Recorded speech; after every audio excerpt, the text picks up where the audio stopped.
Եթե քեզ ասեն, որ մարդիկ ապագայում կարող են ապրել լուսնի վրա, ռոբոտները զգալ, իսկ ինտերնետը կարող է լինել անսահմանափակ, գուցե ասես, լավ, սրանք արդեն հեքիաթներ են։ Հեքիաթները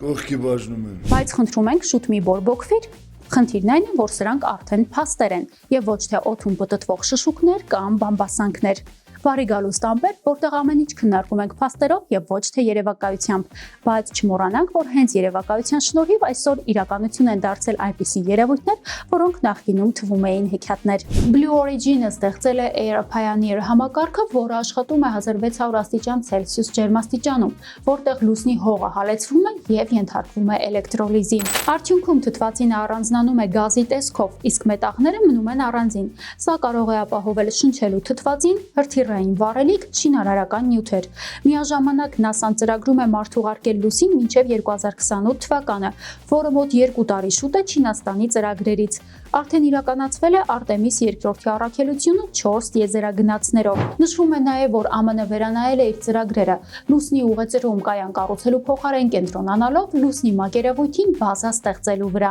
Մասաչուսեթսի տեխնոլոգիական ինստիտուտում ստեղծված նոր արտադրանքը տեխնոլոգիան կարող է ամբողջությամբ փոխել ռոբոտաշինությունը։ Խոսքը էլեկտրահեղուկային մկավների մասին է, որոնք չեն պահանջում ծանր պոմպեր կամ շարժիչներ։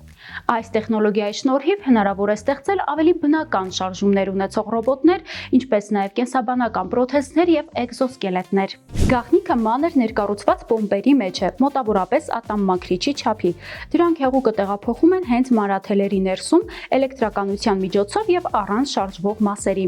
Մկանները աշխատում են զույգերով, ինչպես բիցեպսն ու տրիցեպսը։ Մեկը կծկվում է, մյուսը թուլանում։ Համակարգը փակ է, արտաքին հեղուկի պահեսներ պետք չեն։ Բայց մի պահ սպասիր։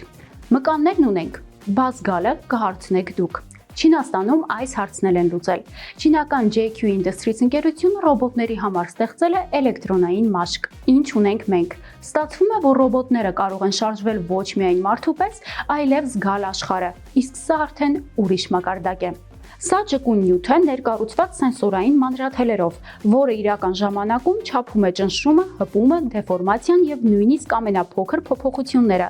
Այս մաշկը նախատեսվում է կիրառել մարդանման ռոբոտների վրա՝ ձեռքերին, մարմնին եւ ոտքերին։ Պատկերացրու, ռոբոտը վերցնում է բաժակը եւ հասկանում է՝ սա ապակի է, պետք է նրբորեն բռնել։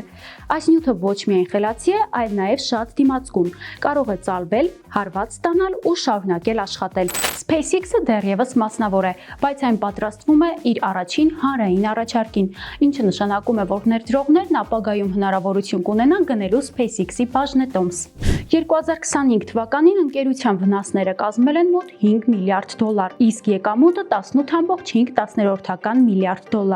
Վնասների հիմնական պատճառը XAI ստարտափի ձեռքբերումն է։ Առանց դրա SpaceX-ը շահույթ կունենար։ Իլոն Մասկը ծրագրում է XAI-ի հաշվարկային համակարգերը տեղափոխել տիեզերք, ստեղծելով տվյալների կենտրոններ ուղեծրում։ Եվ եթե SpaceX-ն այս տարի անի իր առաջին հանրային առաջարկը, ընկերության արժեքը կարող է կազմել մոտ 1.75 տրիլիոն $։ Շատ սովորական թիվ, ոչ մի առանձնահատուկ բան Իլոն Մասկի համար։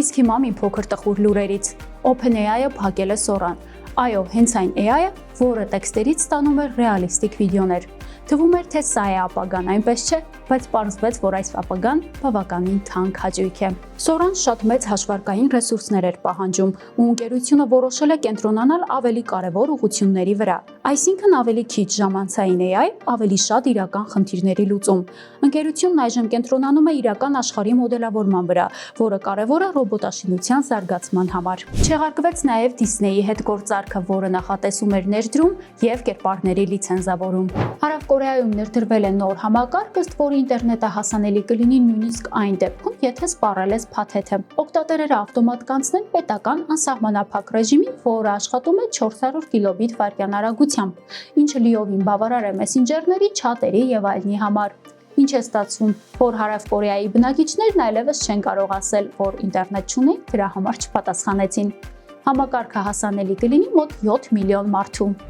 Օքեյ։ Փակ երեխեք դուրը փակեք, որ անթադ աղմուկ բան չլինի, լավ։ Կարճ եթե ամփոփենք, ռոբոտներն ունեն մկաններ եւ մաշկ, մարդը պատրաստվում է վերադառնալ լուսին, իսկ ինտերնետը դառնում է հասանելի միշտ, իհարկե միայն Հարավային Կորեայում։ Եվ սրանք արդեն տեխնոլոգիական լուրեր չեն։ Սրանք արդեն այն իրականությունն են, որին կամ հարմարվում ենք, կամ հետ ընկնում առաջ շարժվող աշխարհից։ Եվ եթե ուզում ես լինել միշտ մեկ քայլ առաջ, բաժանորդագրվիր Ամպերի YouTube-յան ալիքին։ Եվ իհարկե չենք մոռանում սովորել եւս մեկ հայերեն բառ՝ անուրջ, երևակայական պատկեր կամ երազանք։ Իհարկե այս տեխնոլոգիական աշխարհում շատ դժվար է տարբերել որն է անուրջը եւ որն է հերթական ստարտափի պրեզենտացիան։ Երեկվա անուրջը այսօր կարող է դառնալ բետա տարբերակ, իսկ վաղը թանկ բաժանորդագրություն։ Եվ եթե ինչ-որ բան ձեզ անհավանական է թվում, միշտ ապեք ժխտել այն։ Գուցե այն մեկի նվազագույն կենսունակ պրոդուկտն է։